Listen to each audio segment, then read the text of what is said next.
Assalamualaikum warahmatullahi wabarakatuh. Alhamdulillah wassalatu wassalamu ala rasulillah. Saya Yudi Pramuko, tukang bubur ayam dari Parung, YouTuber politik tertua di semesta. Hari ini alhamdulillah anak saya ngitung bubur saya penjualannya ada 101.000. Jadi untungnya 50.000 bersihnya ya.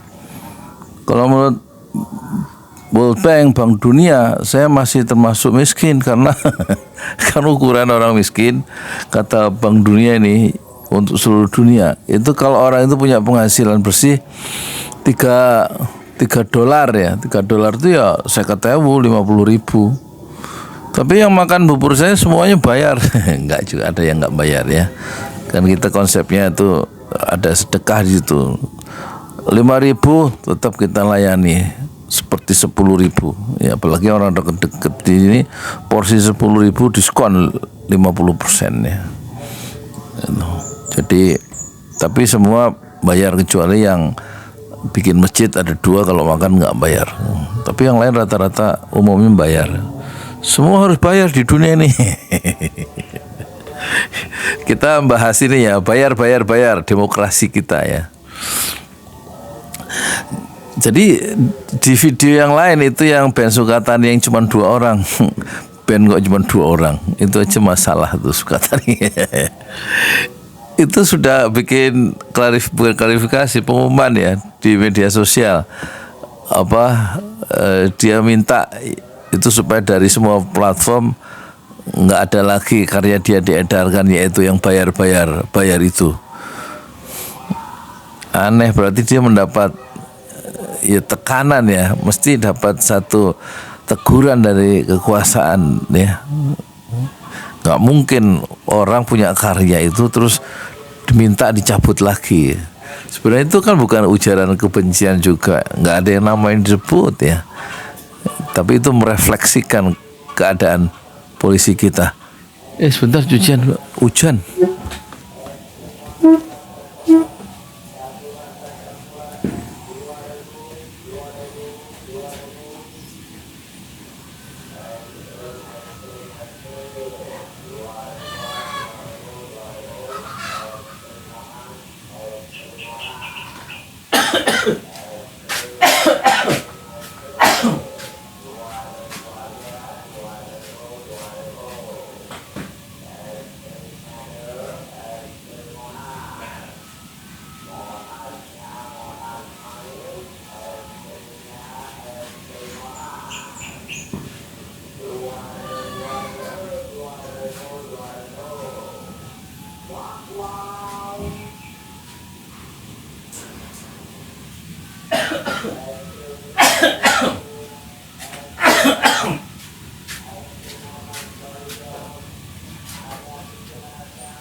Gerimis ya. Kita teruskan ya. Jadi itu pelarangan lagu yang dibikin oleh 2 anak muda itu menunjukkan demonstrasi ya, kekuasaannya yang kemudian melarang lagu itu ya. Padahal ya itu watak kekuasaan itu biasa begitu ya. Fadlizon sebelumnya juga melarang ya lukisan ya, sebagai sebuah karya budaya, lukisan nggak boleh dipamerkan di galeri nasional. Kemudian sebagai Menteri Kebudayaan dikecam ya, Fadlizon yang sekarang memperkuat skrup kekuasaan Prabowo itu.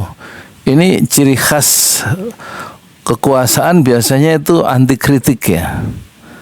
Meskipun dalam hal ini kita lihat polisi mengatakan kita tidak anti kritik, tapi faktanya lagu itu ditarik ya melalui mulut dari penciptanya sendiri. Tentu bukan pencipta yang bodoh kemudian mengkoreksi karyanya ya.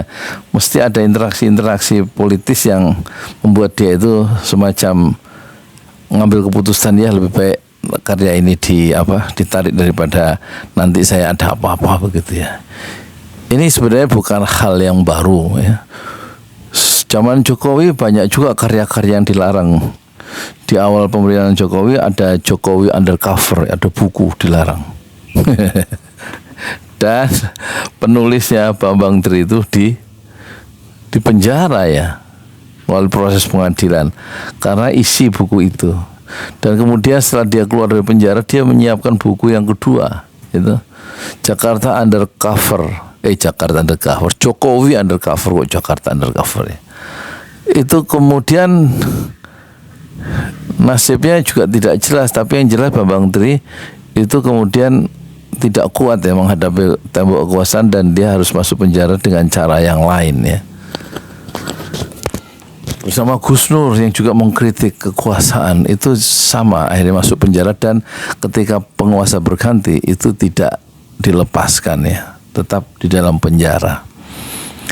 Dan tentu kita sayangkan ya praktek-praktek kekuasaan yang masih takut ya dengan suara rakyatnya sendiri. Di zaman Orde Baru itu yang dikritik oleh civil society itu mereka juga begitu ya. Sopo itu? Lah, ente, Mail kenapa ke sono? Hah? Biasanya ke kiri ente. Oh. Udah tuh jangan nyari duit aja, istirahat siang-siang jam 1 nih. Mail jual cilok. Gue beli 5.000 dong. Orang kecil mah harus dibeli. Mail, gue beli 5.000. Nih ya, mangkok nih. Sini pakai mangkoknya. Pakai mangkok.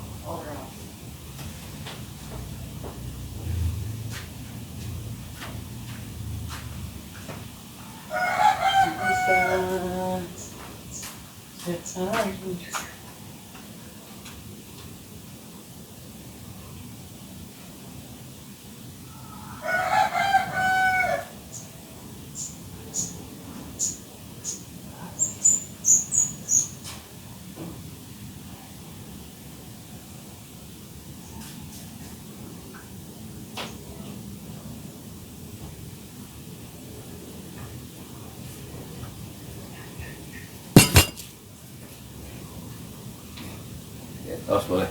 Tos boleh. Boleh. Kacang boleh. Boleh. Jadi sebelum Jokowi Undercover 1 dan 2 dilarang, yang larang tentu polisi, yaitu lewat Tito Karnavian waktu itu sebagai Kapolri. Sekarang lagu bayar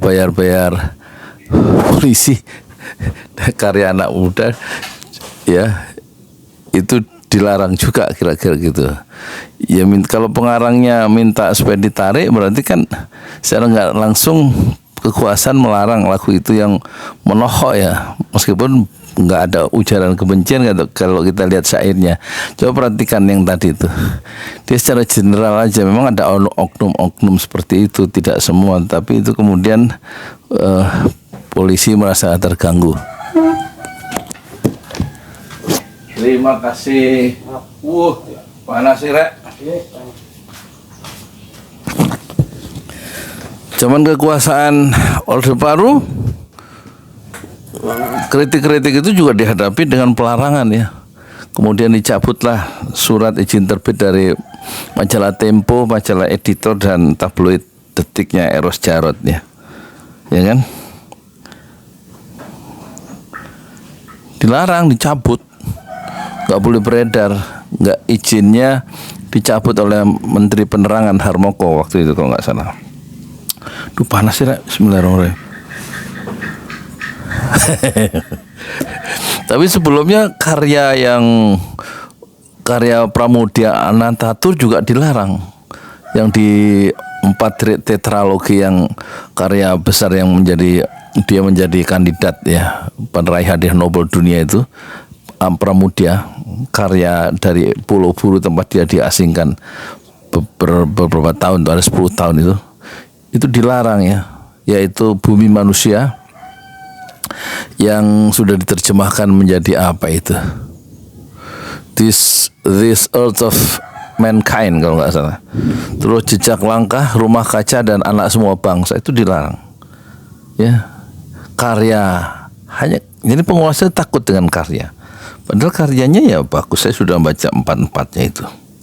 Anak Semua Bangsa, Jejak Langkah, dan itu sekarang beredar dan diterjemahkan oleh puluhan bahasa asing ya. Karya Jejak Langkah, Anak Semua Bangsa, Rumah Kaca, dan Bumi Manusia itu. Malah Bumi Manusia di zaman reformasi ada film ya, Bumi Manusia. Dan saya sudah lihat filmnya. Tapi waktu zaman itu, zaman penguasa sedang kuat-kuatnya, dia melarang buku itu coba. Sekarang ama bayar saya takut ya, laku anak muda. Padahal substansinya itu nggak secanggih yang lain ya, hanya lirik-lirik sederhana itu. Hanya dia memotret masyarakat kita yang real ya seperti itu. Bismillahirrahmanirrahim.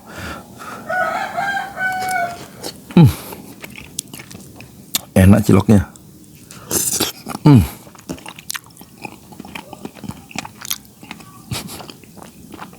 Panas.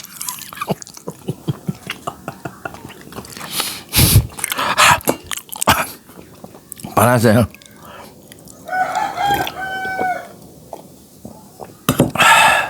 Memang kritik itu panas ya, buat kuping penguasa ya. Dulu waktu itu Karnavian jadi Kapolri, dia selain melarang buku Jokowi Undercover, itu juga dia melarang YouTube 3 hari itu. Nggak bisa dilihat, nggak bisa upload, nggak bisa nggak bisa secara langsung ya, di take down sama pemerintah dalam kasus demonstrasi di depan Bawaslu yang mati 8 itu dia tahun 2019 ya, demo. Jadi yang di ini memang takut dengan suara ya, dengan pemerintah yang zalim itu, takut dengan karya anak bangsa atau takut dengan informasi ya. Padahal nggak apa-apa, orang rakyat nggak punya senjatanya informasi. Takut ya dengan lagu, takut dengan buku, takut dengan demonstrasi. Sebenarnya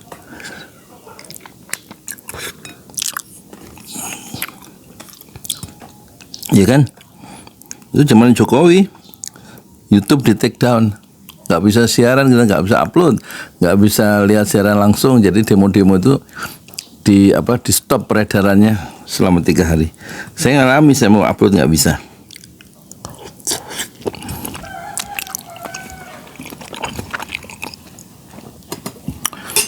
Aduh, enak ya.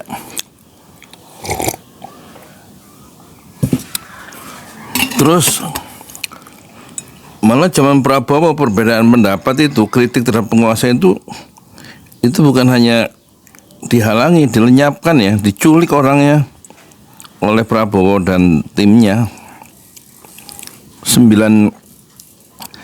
Tapi kata Prabowo, semua yang saya culik sudah saya kembalikan dalam keadaan hidup 9. Tapi keluarganya itu sampai sekarang yang 13 orang yang nggak kembali itu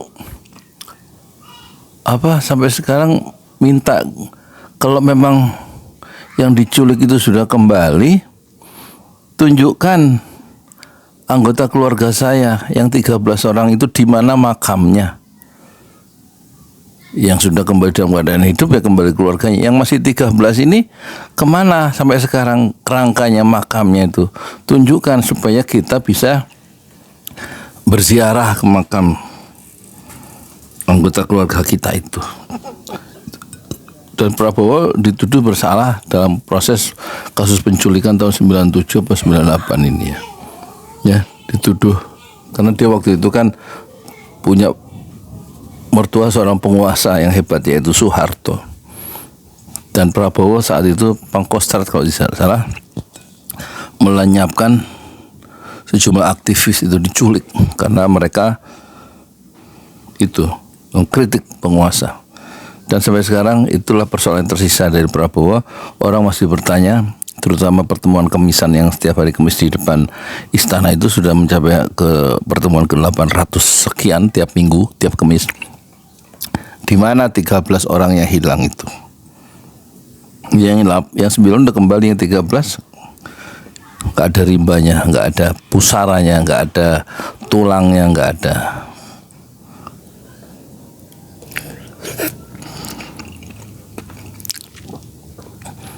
Jadi takut dengan suara ya penguasa itu. Suara yang keras dari Habib Rizik membentur tiang-tiang kekuasaan membuat Habib Rizik nggak bisa pulang selama 3 tahun 7 bulan sampai dia pulang sendiri.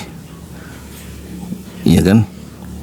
Tanggal 10 November 2020. Setelah pulang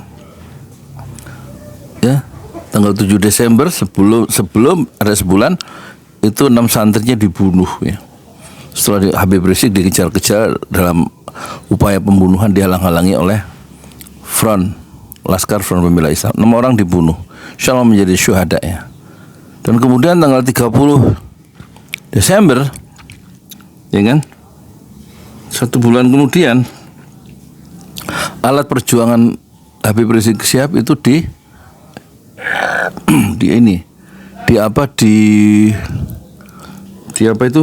dibubarkan.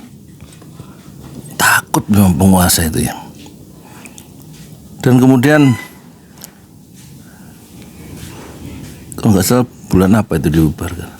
Terus nanti bulan 24 Juni 2021 Habib Rizik dihukum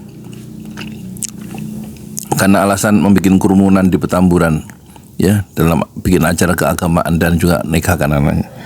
Dihukum nggak kira-kira tuh sama penguasa. Lamanya 4 tahun.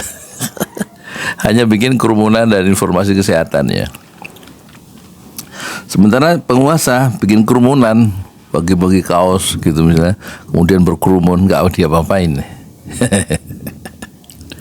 Ya. Jadi soal larangan-larangan, soal membungkam suara-suara kritik itu khas ya. Penguasa pasti meresponnya dengan cara yang negatif. Zaman Bung Karno juga sama.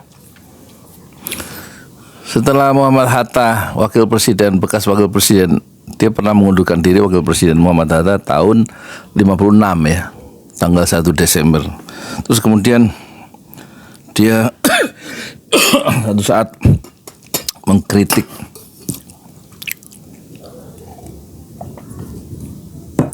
praktek kekuasaan Soekarno yang otoriter dan menulis satu artikel dimuat di majalah Panji Mas. Artikelnya itu dikasih judul Demokrasi Kita, dimuat di majalah Panji Mas pimpinan Buya Hamka. Dan kemudian majalah Panji Mas itu Panji Masyarakat Buya Hamka dibredel dilarang terbit oleh penguasa yang namanya Soekarno. Takut sama suara, takut sama gagasan, takut sama kritik, takut sama tulisan. Itulah penguasa yang tidak secure, tidak aman dengan dirinya sendiri, karena memang dia merasa perilakunya itu diingatkan, disentil, ditegur ya. Perilaku yang menyimpang itu sebenarnya. Terus apa lagi?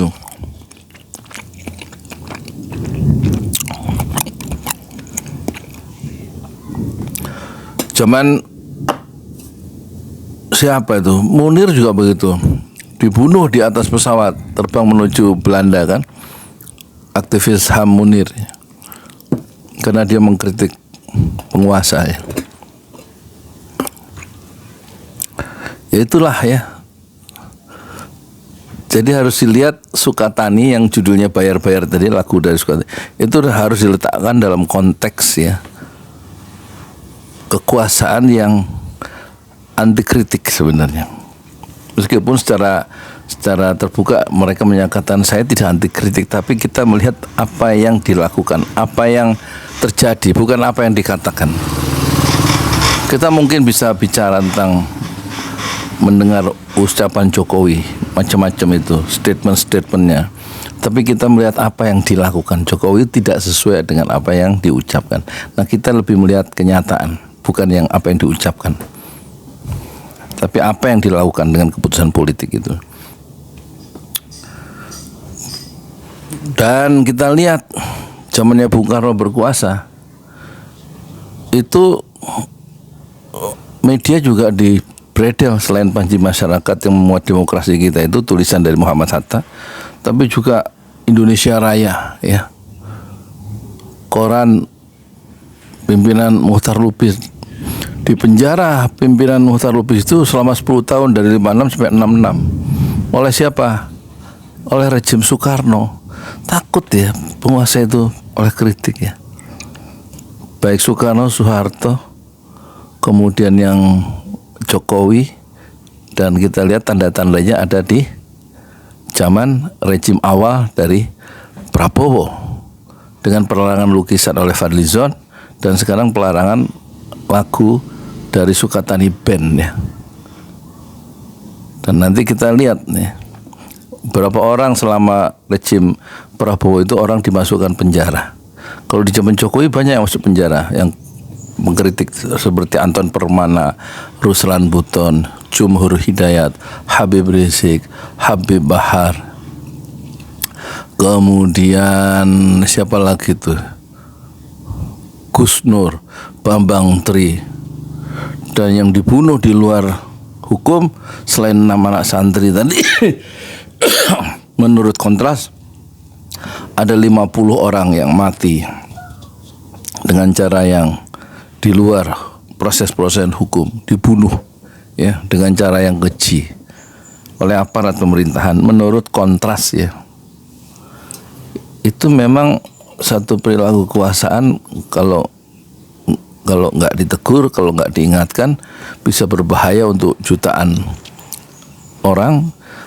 Tapi ketika ditegur, yang menegur itu juga ada risikonya, mengingatkan itu. Dia dipenjara atau diusir atau dibunuh ya. Kekuasaan itu selalu begitu. Pertempuran antara hak dan batil itu akan abadi ya. Zaman Bung Karno yang masuk penjara karena mengkritik kekuasaan banyak. Muhammad Nasir, bekas Perdana Menteri yang pertama NKRI, Buya Hamka, EZ Mutakin, ulama-ulama itu masuk penjara. Gede Agung, politisi, Sultan Syahrir. Organisasi yang dibubarkan juga selain Masyumi, Masyumi itu Majelis Syura Muslim Indonesia, partai politik Islam terbesar di era kemerdekaan Belanda, juga ada yang dibubarkan oleh Soekarno, adalah Partai Murba ya, Tan Malaka, dan kemudian ada Partai Sarekat, Partai Sosialis Indonesianya Sultan Syahrir. Jadi itulah mata kekuasaan ya. Jadi kita tidak begitu heran dengan dilarangnya lagu Bayar-Bayar polisi itu. Dan itulah satu tanda-tanda yang cukup berbahaya bagi rejim Prabowo ke depan. Kita lihat apalagi yang akan terjadi sehingga Indonesia menjadi negara otoriter dan diktator, dan kita berharap itu tidak terjadi, tetapi langkah-langkah yang ada ini ya, seperti lagu Bayar-Bayar itu dan juga pelarangan lukisan, itu menjadi awal yang harus kita cermati bersama, sampai mana kemudian kekuasaan menjadi reaktif ya terhadap kritik-kritik dan masukan dari civil society. Saya Yudi Pramuko, tukang bubur ayam dari Parung, YouTuber politik tertua di semesta. Fasbir sabran jamila, bersabarlah dengan kesabaran yang indah. Assalamualaikum warahmatullahi wabarakatuh. Ini terakhir ya. Apa ini? Cilok.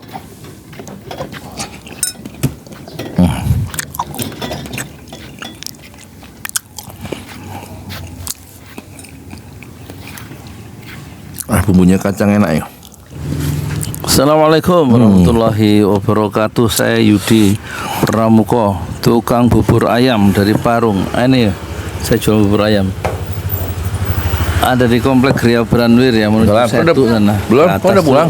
Kalau kita jalan ke Kamu Setu, yang nyemur ke rumah pakaian tadi ya? Adian Napi Tupulu, Nyemur pakaian ya? anggota DPR. Tak ambilin barusan. Enggak pernah. Gerimis. Enggak ada Dari daster. rekaman nih. Siapa yang keluar? Masak apa kita hari ini? Salam. Waduh, mantap. Makanan rakyat saya rasem. Lain kalau anggota DPR nggak